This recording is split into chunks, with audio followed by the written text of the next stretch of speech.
They ruled around 80 to around 90 the times of John. That is why in the book of John, or 1st, 2nd, 3rd John, and the book of Revelation, the emperor during those times is no other than Domitian.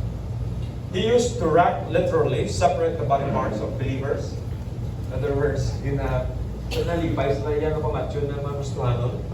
They were seared, ginaluto. Well, in fact, John, the beloved, were seared. Ginprito si John, ha?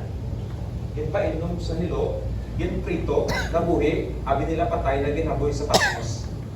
Patmos is the garbage place in which they put the trash. It's an island. Yung ginabuyan ng basura. Ginabuhi doon nila si John, kaya abi nila patay. Si John dito nagsulat sa libro sa Revelation. That's to make you understand the Bible. They were seared, they were burned, they were boiled, they were scourged, they were stoned, they were hanged, they were lacerated with hot irons, they were literally impaled in the horns of bulls. And if you look Christianity today, in the Christianity before, it's totally opposite, right?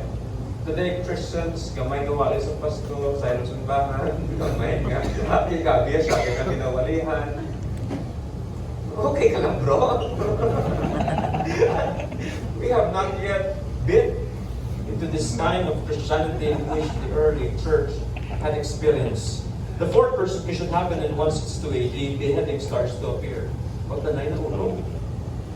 And the first 300 years of Christianity, we see 300 Christians in one group thrown alive, burned, lime skinned, and incinerated. Inasunog. Balaan niya ikaw, gustuan ka. You are burned. Persecution went on after that, and it's always around because Satan, who is the God of this world, the prince of the power of the air, and the rulers of the spiritual powers reign in darkness, and the fallen culture is always for those who confess Christ generally.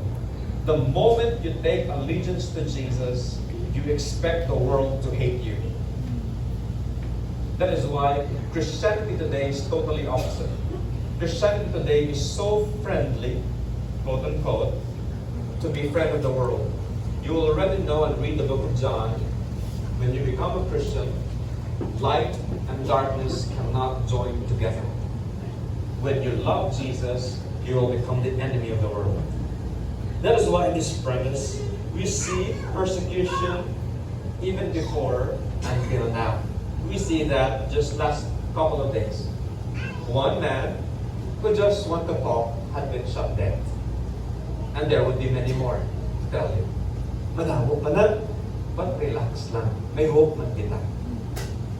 We come to the first persecution, commencing the long pattern of satanically inspired hatred of Christ, hatred of the Bible, hatred in the gospel, and even pastors do not teach anymore the Bible. I could tell you that.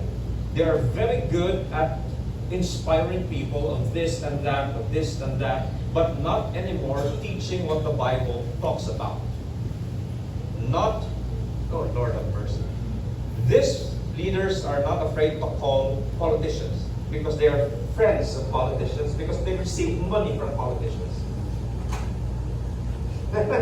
Why they cannot speak against somebody? Because they receive money from it. And you will see how this system works. Maaari ka makita ka na sa buong domingo kung paano ni mag-work anong ila partnership. Yung partnership ko kayo, Pastor. Oo, no Pilipinas, di ba? Hindi ka rin natawa ng pala.